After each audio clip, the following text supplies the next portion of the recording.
Hey, what's going on? Welcome to the MHFI podcast. I'm Doug Cunnington, and I'm recording with producer Chris today. Chris, how's it going? It's going good. How you doing, Doug? Awesome and fun topic today. Maybe a little controversy. We're going to talk about financial advisors and why you might want to work with an advisor or maybe not work with an advisor. So, Chris, we're not going to go through your whole background here, but you started working with an advisor, and I do too. So we're coming at this potentially biased a little bit, but we were biased before, and we're going to give hopefully a balanced kind of picture. So you'll have a better idea out there if you want to work with an advisor. So just as a little background, just a little of your story as far as like working with an advisor or not working with one. I was always, like most people in our community, always a DIYer and thought that would continue forever. I could just do this all on my own. I have enough knowledge. And probably a year or so ago, thought, I always hear about financial advisors. Maybe it's worth giving them a try. And so kind of went down that rabbit hole probably over the past year or so, and actually just recently worked with an advisor. So happy to talk about this more today and kind of share my story as we go. Cool. Yep. And we'll get into we'll divide this up into why not to work with an advisor and why you might want to work with an advisor. And we'll give you some tips along the way. And I think, you mentioned your own experience. So maybe we could pepper that in along the way. And I'm sure we'll have specific examples for working with the pros and cons and all that kind of stuff.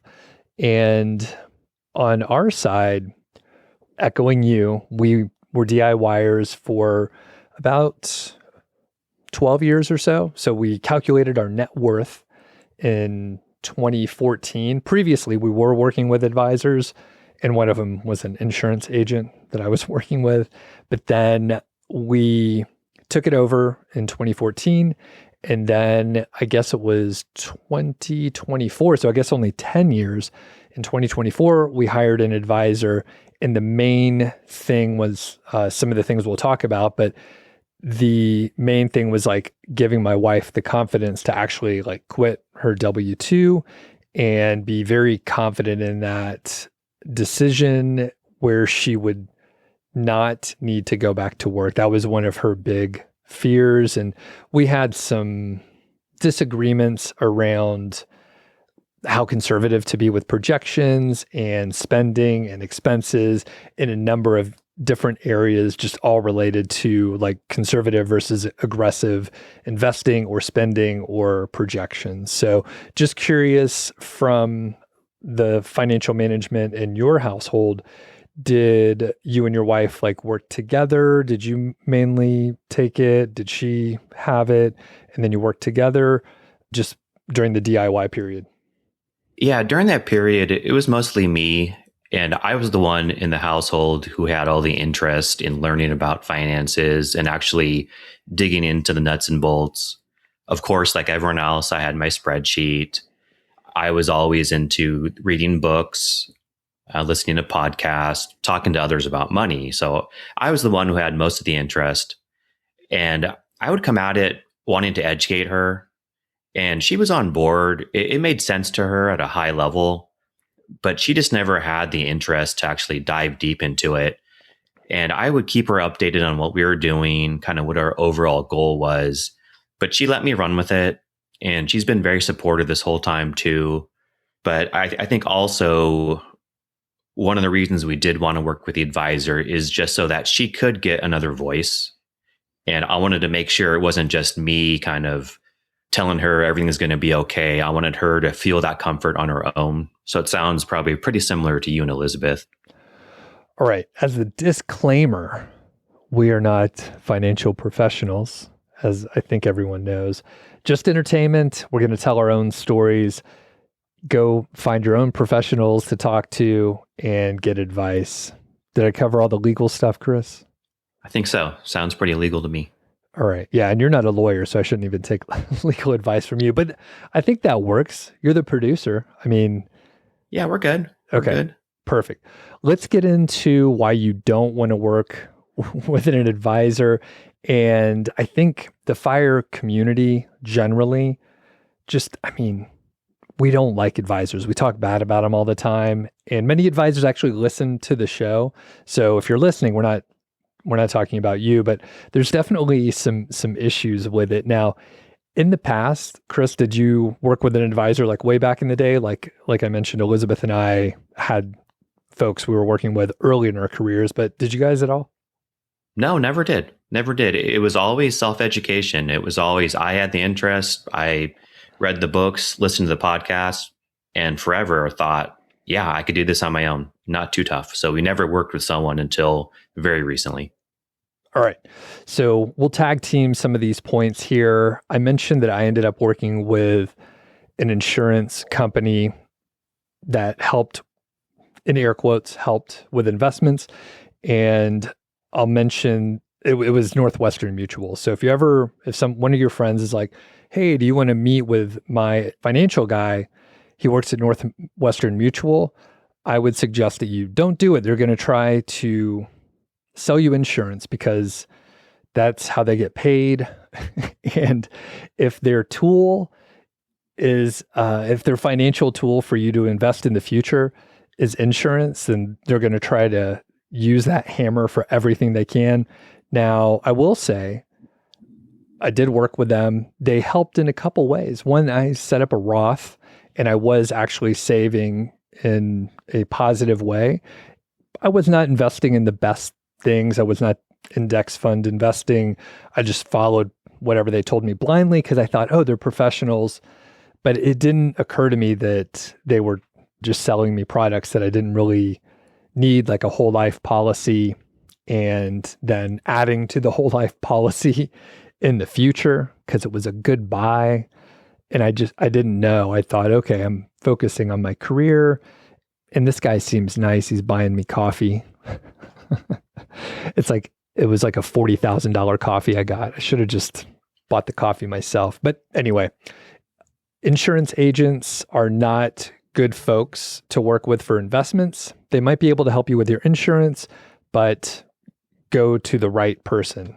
So do you have any thoughts on the insurance angle? Yeah. And I think the caveat there is there's probably some types of insurance that can work in some people's situations. So we probably can't just say every insurance is bad, but it has to be a unique situation for every person. But kind of going back to your point, though, about working with that insurance agent, I think the big red flag is whenever someone leads with product, and in your case, it was insurance, and they're trying to shoehorn your situation into what they're trying to sell, I think that's something to watch out for. And I think that's, what a lot of people get caught up in is just, it's the wrong product for the wrong person. And it's the motivation behind it. A lot of these people, whether they're insurance salesmen, whether they are advisors for one of the big brokerages like Merrill Lynch or Edward Jones, they have their own products and their own motivations to try to sell to you. And so I think that's where the issue comes in, the conflict of interest. They're trying to further their own business at the expense of you as a customer. We're a good counterbalance here. So since this is just entertainment and stories that I'm making up anyway, I'll blanket, and it's okay if we disagree, Chris. So I'll blanket and say, for your investing purposes, insurance is always a bad idea. There may be like one little sliver of people where it's like, oh yeah, insurance is a good idea. But basically like get insurance for insurance and then investment things for investment things. But again, this is all just entertainment and it's good to have the counterbalance. Okay. Moving on. You want to take the next? So I think the other thing too is fees. And that's something that we're all aware of in this community. It's just paying for either high fees or unnecessary fees. And in this world of professional financial advice, there's I guess the good fees, which would be like an hourly flat fee. But what we hear a lot about of the horror stories, it's really associated with these bad fees, which are assets under management or even commissions based. If someone sells you a product, like a specific insurance product, a specific mutual fund, a lot of the time the people selling it to you, they get a commission, they get paid for you to buy it. And so that's kind of where that conflict of interest comes in that we were just talking about. And then the other one is the assets under management, where you have so much of your portfolio with a specific advisor. Maybe it's hundreds of thousands of dollars, maybe it's millions of dollars. But regardless of the outcome per year, whatever they have you invested in, you're going to pay them no matter what. And it's usually, I think 1% is standard, maybe 1.5%. So no matter how they perform, they're going to take their money at the end of the year, no matter what. And just like you had the caveat before, there are certain advisors, like our advisor, Steve, he has a cap for the assets under management. And he has, like, we don't use him to manage our assets. We just get the advice from him. But if he is managing assets, it's sort of a graduated scale and it's capped. It's something I would say in air quotes reasonable.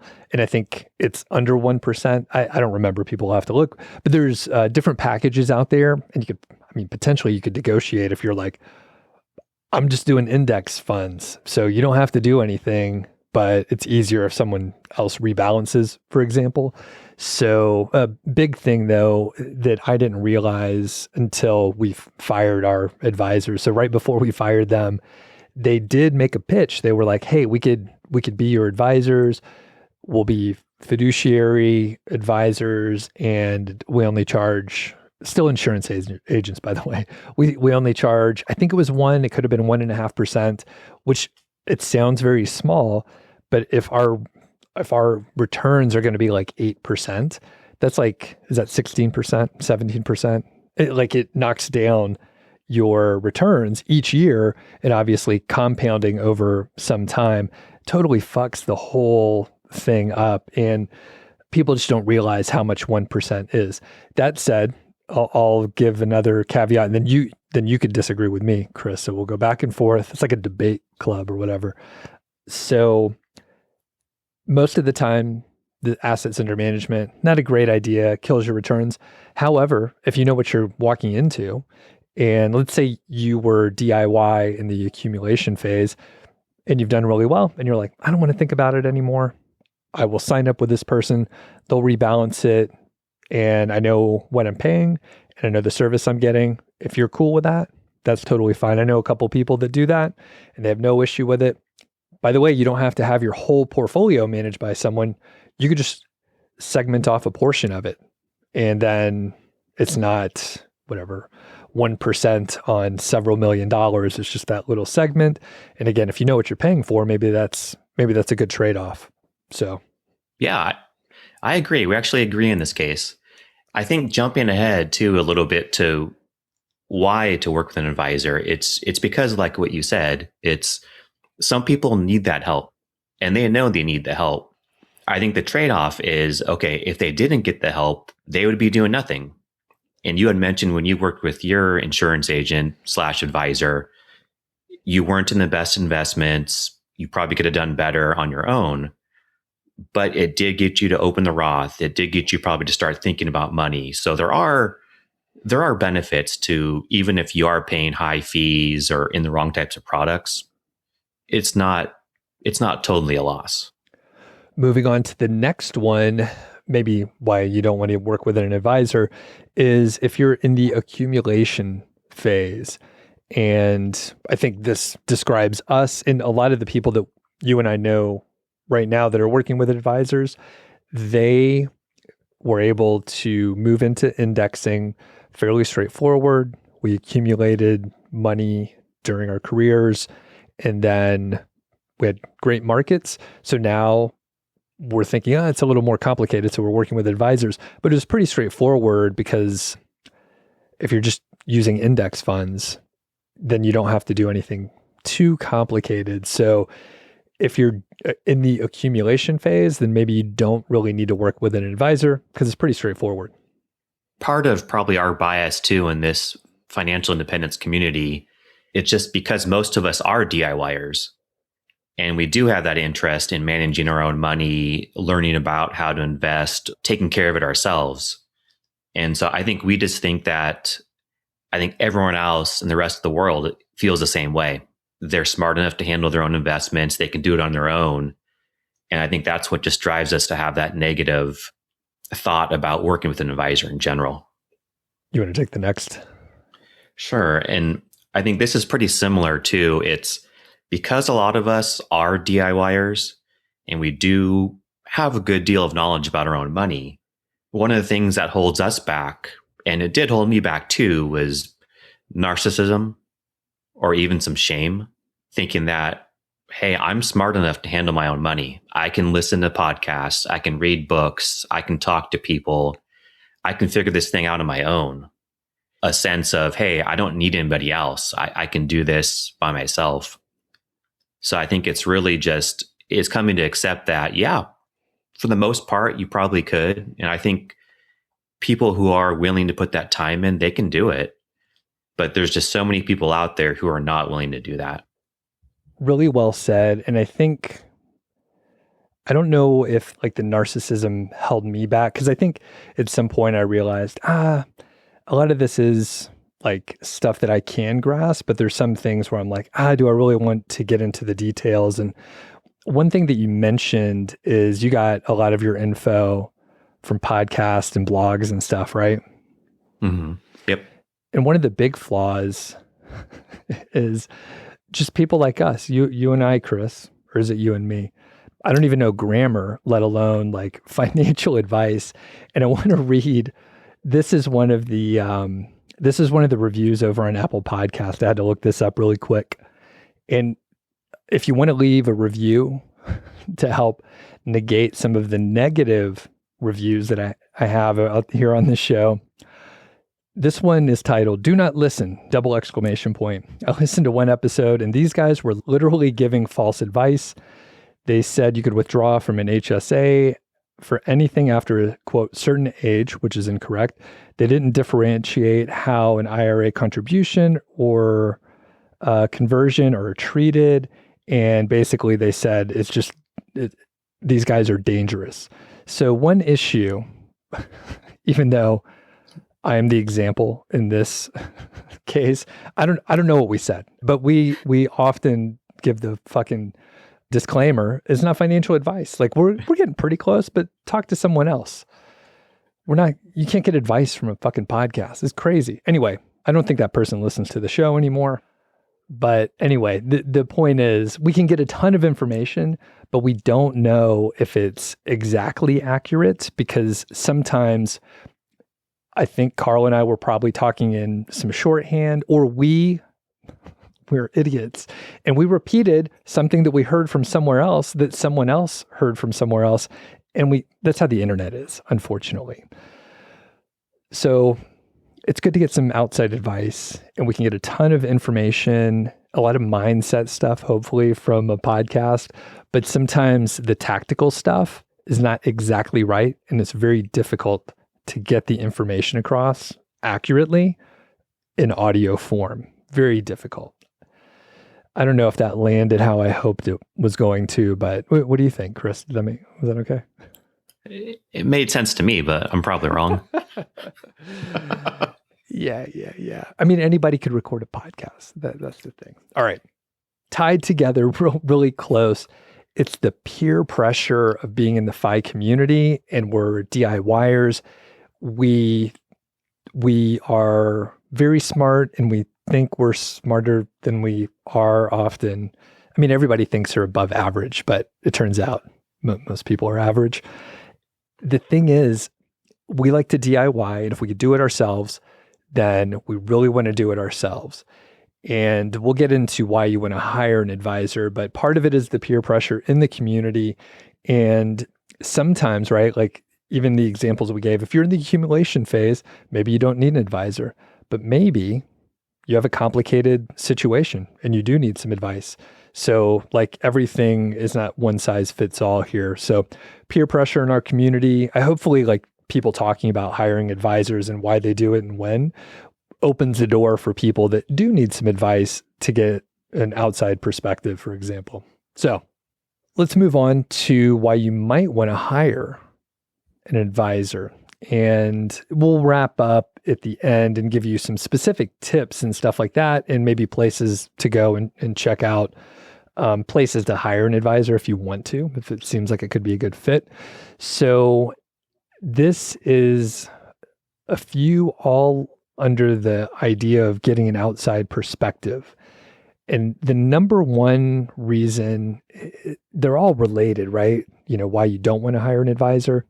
This blind spot that everyone has, you don't know what it is, right? Because it's a blind spot. So by definition, you don't even know that you have a gap in knowledge. And if you're thinking to yourself, I'm so smart, I read so many books, I don't have a blind spot, that's when you're most susceptible, when you think you know everything and you don't know everything. There's something that you're missing, or you could do a little bit better. It may be a trivial thing, but everybody has a blind spot. And when you start thinking, I can't learn anymore, that's when you really need to look out. So it's kind of it's a weird thing. And I've been there before. So I always try to remember, you don't know everything, and there's always something to learn, and whatever my approach might be could be completely wrong. So I really want to try to get different perspectives in there. So the summary is like, we all have blind spots. You don't know what it is. Sometimes a pair of fresh eyes, a professional in the financial industry can look and see like, oh, did you know that you should consider more Roth conversions in these years versus other years, right? Maybe you don't think of that. You just think, hey, conversions are up. But I'll give a specific example. This is one of those times where a specific example that we ran across. So we were planning on doing Roth conversions, but it turns out the ACA, the healthcare marketplace, has some specific income ranges where you can get a subsidy versus not getting a subsidy. And it turns out it could be like many thousands of dollars. So is it better to do Roth conversions or take the subsidy? That's a tough one to figure out because you're thinking about long-term tax benefits over the course of many years versus money right now. And we don't know like what the impact is going to be over time. Just changing your expected returns each year really skews it. So that's one area where it's like kind of have a blind spot. No one really knows the right answer, but having someone to go through and just have a dialogue about it really helps. Just curious, did you guys run into anything like that too? Pretty much the exact same situation. It was trying to balance Roth conversions versus taking the premium tax credit with the ACA. So that's one of the big things that did drive us to working with the advisor, seeing that as a blind spot, but also just needing help. And it kind of rolls into our next reason why to work with an advisor too. It's just someone else to talk to. Even though I might think that we know all this, maybe at a high level, we know, okay, I want to take Roth conversions versus taking the premium tax credit. I want to do this or that. It's just having that second set of eyes, that objective third party to go through and say, nope, Doug, you thought about this the wrong way. Or you were listening to too many podcasts. They gave you the wrong advice. Here's the right way to think about it. So it's just someone to bounce ideas off of. And I think part of that is hard too. We had mentioned earlier, for me, the narcissism part. Oh yeah, I know all this stuff. I don't need help. But I think the hard part is kind of being humble enough to know that maybe I do know a lot, but I also don't know a lot. And just kind of giving in to, okay, yeah, it's no harm in working with someone else and letting them just pick through this, make sure I didn't miss anything, especially obvious. Digging deep into this outside perspective, I mentioned at the opening that Elizabeth wanted to make sure that we didn't make a silly mistake in our own projections and the due diligence of a professional, external third party was essential for her to be able to actually retire. She wouldn't have trusted her own analysis or mine. It's just like, looks pretty good between the two of us. having someone else come in and make sure that she wouldn't have to go back to work because we made some silly mistake, which I don't think we were going to make a silly mistake, but it gave her the confidence. And for some people, they need that external validation. It is good when you're dealing with something big like a retirement or a big sum of money. It's always good to get that second set of eyes just on there and giving this unbiased opinion. Last one in this area. So a financial advisor, I mean, one of their main goals is to make sure that you're not going to run out of money when we're going at the stage that you and I went. We're already retired. We went a long-term plan. So their perspective is like probably de-risking a little bit.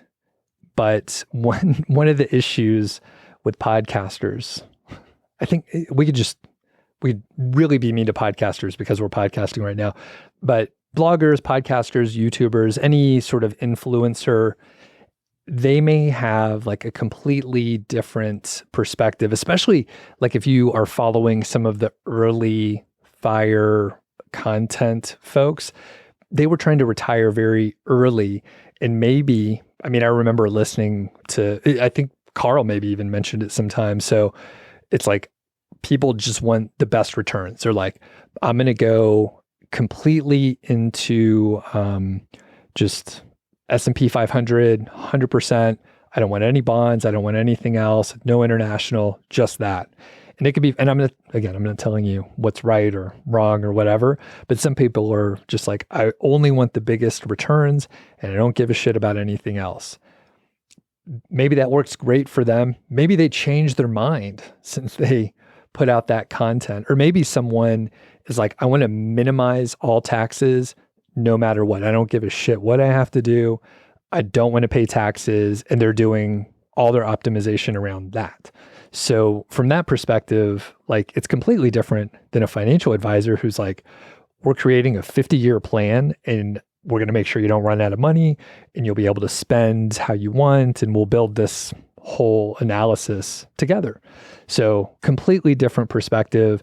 And when we're in our little vacuum chamber of fire content creators, it could be a little bit, well, echo chambery. So any thoughts on that? Yeah, I think I agree with you, Doug. I think we're just stuck in this echo chamber where maybe different podcasters, different bloggers, they have different motives than others of us. And I think we each have our own unique financial situation. So that kind of plays into it too. We have to make sure we're doing what's best for ourselves and our situation and not just taking blanket statements and trying to wedge them into our own lives. Right. Next one is around working with an advisor and why, even if you're accumulating, it might be okay if you have sort of a complicated situation. And in chatting with people, I have heard it's usually folks with like a lot of different investment options where think maybe like the military or teachers, they're sometimes able to invest in several different similar accounts, especially the pre-tax accounts. And I personally am not in that world, so I don't even know. But I have heard of folks where they're like, I'm not sure where to put the money first, and I have flexibility. I can make this simple or complicated, and they just need a little help. Probably just setting it up. Like that's one of those things. Once you have a plan, execute the plan. Do it for a few years, maybe a couple decades, whatever makes sense for you. And then, hopefully retire. But the point is, once you have it set up, you don't have to necessarily get help all the time. Maybe it's like every couple years or every 5 years or something like that. Do you happen to know anyone that is in those two areas? Actually, I do. You sounded like you described one of my good friends. He has a lot of different options, him and his wife, through their workplaces. It's 457s, maybe these, I think they're government run pension options. And he always has a question of, what should I be in?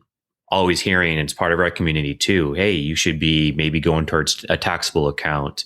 You should be going towards pre-tax, and all these different competing priorities. And he's just confused as far as what's the optimal way to deploy this money. And so I think in this situation, having the advisor to kind of go through and walk through, okay, here's the benefit of option A. Here's the benefit of option B. And while we're never going to be able to predict what the outcome is going to be until after the fact. It's just knowing that here are your options in a clear way. And it's up to my friend to make his choice on how he wants to go about it. And I think it's similar for us in the decumulation phase, probably even a little bit trickier. There's just so many ways to get this done. And I think probably you and I and many others in this community, we just want to do it optimally, kind of going back to that, having the other person to talk to and walk through our options and figure out what can we do. That is really a big benefit of all this. The next couple that we have are kind of a pair that go together. So you mentioned decumulation. We talked about if you're accumulating, maybe you don't need an advisor, but decumulation can be a little bit more tricky. It doesn't have to be. And like for us, we actually had a nice portfolio where there was some in a 401k and similar type accounts. And then we have a Roth. And then we also have a post-tax brokerage account. So it gives us full flexibility. We actually have a lot of money that's accessible in that post-tax brokerage account. So ours wasn't too complicated, and we could not reinvest dividends and then get the dividends and put those into our cash flow spending accounts or whatever, or we could sell a little bit, but ours was fairly straightforward. Some folks have almost all their money in the pre-tax retirement accounts. You can access those sometimes. I got to make sure that mean reviewer doesn't come back and say I said false things. So there are some things like I think a 72T, and there are just different strategies. You could take a penalty too. Sometimes, I mean, if you have like great returns, like I don't want to go back and do the math, but there's probably a decent argument that if I just put everything into my traditional IRA or a 401k, the returns would have outweighed any of the penalties that I maybe would have had to pay. I don't want to calculate that because I mean, we've had a good 15 years or so here. But anyway, the decumulation may be a little more complicated for folks. And again, accumulating is more straightforward, and we've done that for years, so we're kind of comfortable with it. But decumulating is a little more tricky. And the related thing is around the confidence to spend more. And many of us are frugal. We don't want to just be too extravagant. Not that you need to be, but you may have oversaved. A lot of us did oversave, and you're able to spend a little bit more, but we're so conservative that we don't really have the confidence to do it. So those coupled together, the decumulation and the confidence to spend, they can work together. Now, did you guys have any reservations on decumulation, or were you pretty confident in your strategy? I think for us, we had a hesitation. I think this whole time going into it, it's roughly, we'll use the 4% rule. And, based on that, we had enough to kind of get us through retirement. But it was always those details of, okay, what is our specific strategy? What are the nuts and bolts? And I had known at a high level, okay, here's what I wanted to do. Maybe do Roth conversions versus taking part of our taxable account versus how do we capture the optimal ACA subsidies. So it was just all these competing things that at a high level, I knew what I wanted to do, but at the nuts and bolts of it, it's like, how do we actually go about doing this? And so that's kind of what drove us really to work with our planner on how do we go about doing this in a good way, not just kind of winging it. Let's actually talk through what our options are. So that's kind of what our situation was there. And I'll ask some questions that maybe will lead into some of the other points here. So are you working with your advisor on a long-term basis, or is it annual, or how is it set up? What's the commitment? So we're doing an hourly. So we're paying by the hour. And this was actually just a couple months ago, back in October. And it was just a comprehensive review, putting all our information out there. Here's what our current financial picture looks like. Here's what our goals are. Here's what we want to be doing with our lives. And it was just getting that initial plan, the look of, okay, based on what we stated, here's how on track are we to reach those goals. And here's maybe any tweaks that we should make. And our plan going forward now is we do have a written plan. So because I am the DIYer, I can take that plan and execute it myself. If I need to, I can sell my own shares of Vanguard. I can move money around. I'm competent enough that way.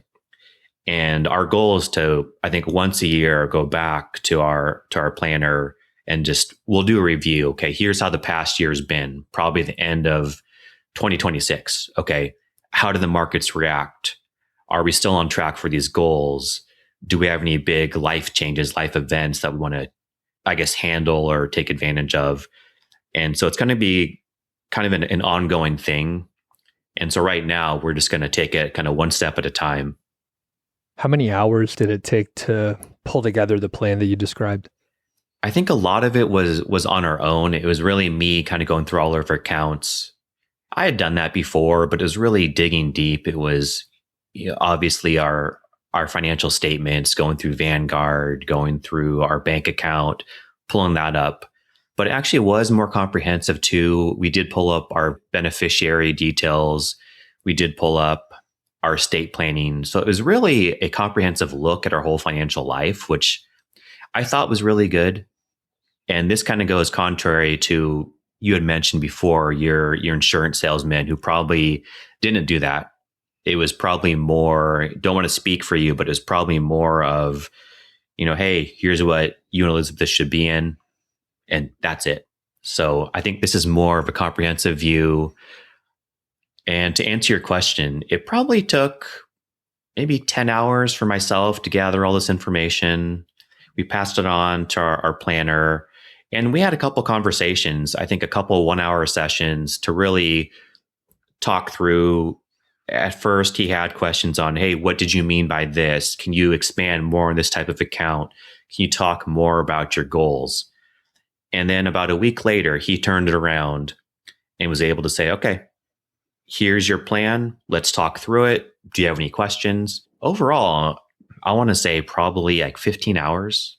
Okay. And so it was relatively painless. And then it sounds like you paid him maybe for like 3 to 5 hours or something. And how much per hour? It was $300 per hour. Okay.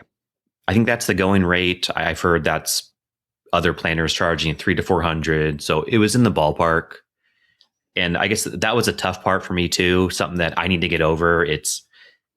Yes, we are paying for advice. It seems like a lot of money on the surface, but to get this once a year review, I think it was well worth it. Perfect. All right. So people are not going to like this one.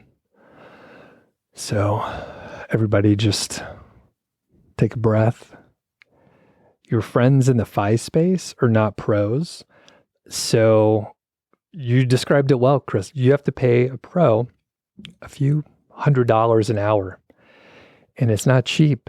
You could take a little vacation for $1,500 or whatever, right? So it's not nothing. It's actually a decent amount of money. And while we have really smart friends in the FI community, I don't want to go to my friend and be like, hey, can you review all this stuff? I'm really counting on you. Like, it's a lot of pressure. And hell, I mean, some of the people are even advisors, but that's even worse. I wouldn't want to go to an advisor and say, hey, can you fucking help me for free? Like that's not cool. That's not cool at all. So there's something about working with a professional that has a certification and you're paying them good money and they have a professional responsibility to help you out. And there's something different taking your spreadsheet and going to a friend. Again, we know a lot of people in the community. We could probably get some great advice, but I think there's a time for that probably. And there's a time to go to a professional and get professional help. And hopefully that didn't ruffle too many feathers, But I'll stick by that. Like when you need a pro, like go to a pro and pay them good money, whatever they're worth, do it. It can be worth it. I'm not saying everybody needs to, but there's definitely a time and a place for it. Yeah, I totally agree with you, Doug. It's kind of like getting medical advice. You know, if you have an issue, maybe you talk to your friends, to some family who has gone through something similar, and you could look it up on the internet. But when it comes down to it, it's important enough, whether it be health or your money, it's worth paying for that professional advice to make sure you get good quality advice and not just someone's probably or potentially incorrect opinions. All right. We got to start wrapping up here. This is one coming up that I didn't necessarily think about, but in talking to a couple friends on why they hired advisors, some of these folks have been retired for a decade.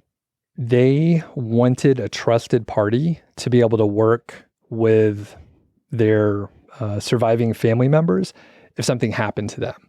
So obviously, we're all going to die. Sorry to be the one to tell you, we're all going to die. Hopefully it'll be very long from now. But in the case that, you're leaving some of your family members behind, they will be stressed out. They'll be grieving. To have a trusted party that could help out and knows the moving pieces. Maybe you've already worked, the survivors have already met or talked to them. They kind of know what's going on. Really can help out and relieve some of the stress, especially if it's a very untimely, unexpected death. And, it's something we don't want to think about, but it's something, if you're making a long-term plan, it's something you should think about. And it's great to have that party in your network already. I totally agree. In my situation, my wife, at a high level, she knows what's going on. She kind of knows what our strategy is.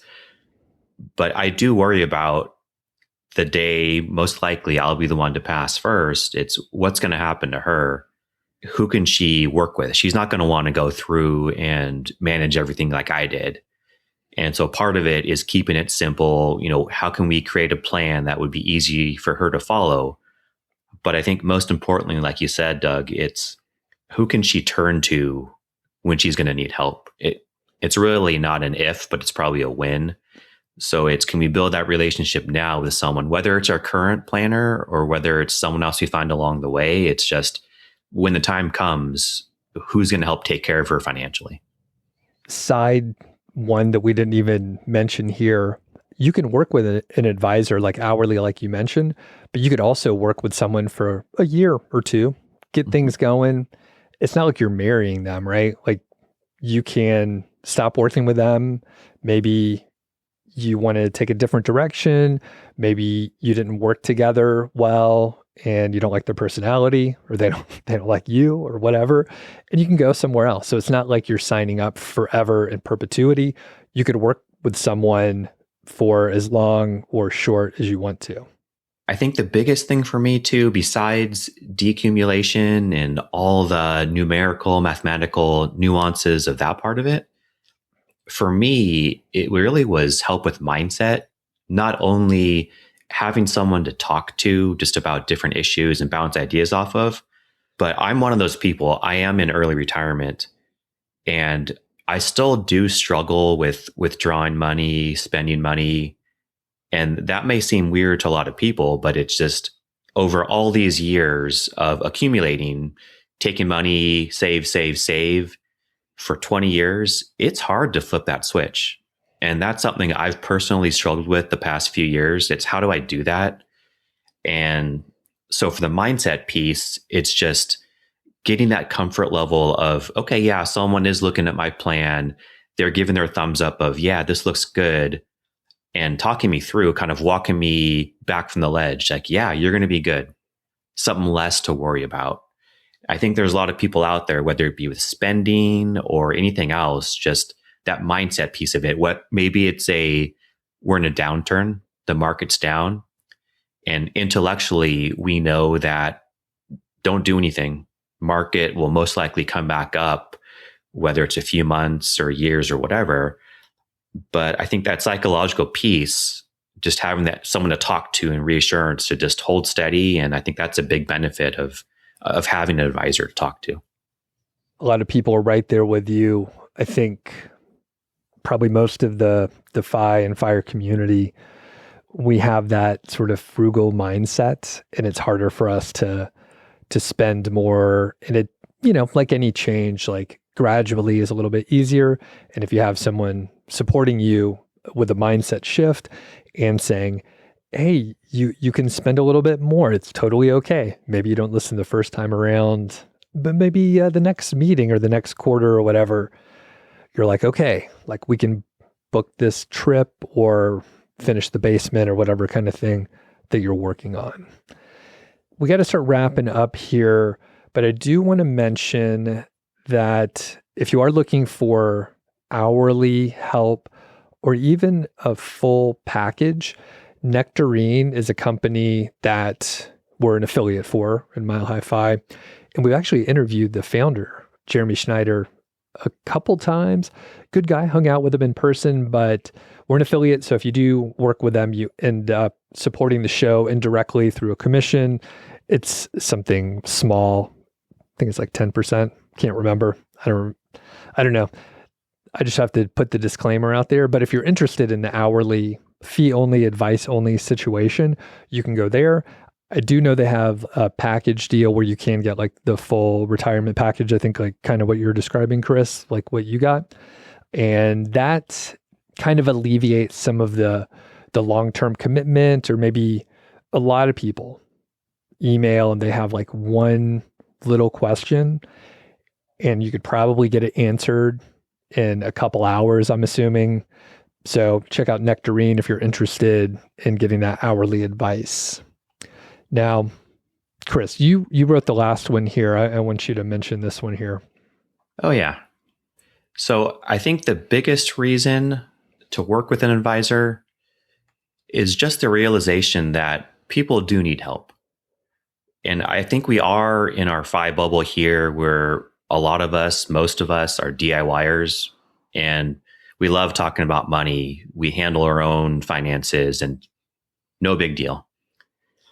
But looking at other people in my life, my parents, some friends, neighbors, almost everyone else, I think most people do need help. And I think it's whether due to lack of knowledge or just due to lack of interest, people do need to get help. Otherwise, like you had mentioned earlier, Doug, you might have not done anything at all. And I can see this in other people's lives as well. So it's just a good way to take that first step forward and just move in the right direction. It might not be the optimal path, but at least you're taking that first step forward, and there's always ways to correct later down the road. Well said. And I think we could go back and do the full wrap up, but we'd just be repeating ourselves. So, Chris, thank you for joining me today. Where can people find your blog? I am over at Epic Financial Journey, a blog with one of my friends. We talk about just personal finance, financial independence, and family. So if you're interested, come check it out over there. All right. Thanks a lot. And I'll talk to you soon, man. Sounds good. Thanks, Doug. Thanks for listening to the show. That was the Mile High Fi podcast, and I'm Doug Cunnington. If you dig the show, please do 3 things for us. Number 1, tell a friend, a family member, an enemy about the show. We really don't care who you tell. Maybe forward them a specific show that you know that they will like. It's the single most helpful thing that you can do to spread the word. It's like giving us a virtual high five, and actually we don't give high fives in person, so the virtual kind's pretty good. And more importantly, your friend or family member or even your enemy will appreciate the fact that you were thinking of them. Number 2, make sure you're following or subscribed on your podcast app, Apple Podcasts, Spotify, Overcast, YouTube, whatever you're using, and that way you won't miss a show. And number 3, please leave us a rating and review. We read them on the show occasionally, and you might hear yours out there on an upcoming episode.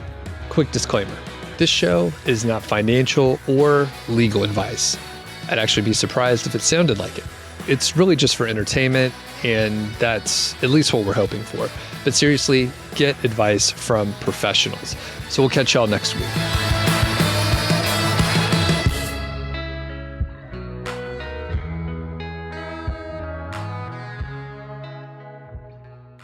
Chris, you were telling me that you use a Ninja 11-in-1 cooker. And I love cooking. I love gear and gadgets and all that stuff. Number one, what are you cooking today in that 11-in-1? And then the second question is, what are the 11 things? So I hope you could list them all. Yeah, what are you cooking today? Okay, so the easy answer, what am I cooking? I'm going for pulled pork. This is really my first run with this cooker. I just bought this for Black Friday and thought I'd give it a whirl. And I usually use a smoker outdoors, but living in Seattle can never count on the weather. So I thought I'd switch to an indoor appliance. And I usually use a crock pot, but saw this Black Friday deal, thought I'd try it out and go with an old standard, pulled pork. Nice. Can you name at least a couple of the things? I know you probably can't do all 11, but if you can, that'll be amazing. It's like a commercial for this product. Okay, let me give it a try. We got crock pot, sous vide, there's a bake feature, and 8 more. I bet pressure cooker is usually in one of those, right? Pressure cooker, there's actually rice, and there's a pasta feature. Okay, so some of it is just like the method, or not necessarily the method, but it's like the specific thing that you're cooking. That's what kind of drew me into it. I always see these all-in-one cookers. We had an Instant Pot, but of course, being frugal, we got the knockoff version, but still pretty good. So we thought we'd give this other all-in-one a try. Cool. Got it. So I do love a crock pot, use it all the time. I never had an Instapot. And part of it is I'm not really in that big of a hurry to cook. So I know there's some advantages or whatever, but I'm like, you know what? I'm doing slow stuff. One great advantage of that is usually instead of like a small window of like when something's done, if you're going crockpot style, or in this case, I mean, the Ninja 11-in-1 cooker. This is not sponsored, by the way. Unless Chris, did they hire you to infiltrate and put this in? But I'm just kidding. Anyway, you have a huge amount of leeway if you're cooking for like 8 hours. There's like a 3-hour window where it's like it's probably fine, and you don't have to rush around or whatever. So very interesting. So with the knockoff Instapot, did it eventually break or something like that? Was that the issue or? No, surprisingly, it's still going. I think it was from Best Buy, whatever the Best Buy brand was. And this was probably 4 or 5 years ago when it was Instapot was the big craze. We thought, yeah, let's give it a try. But, being frugal, I don't want to jump into something that I may not ever commit to. Yeah. Understand. One thing, yeah. So I usually don't get too many appliances.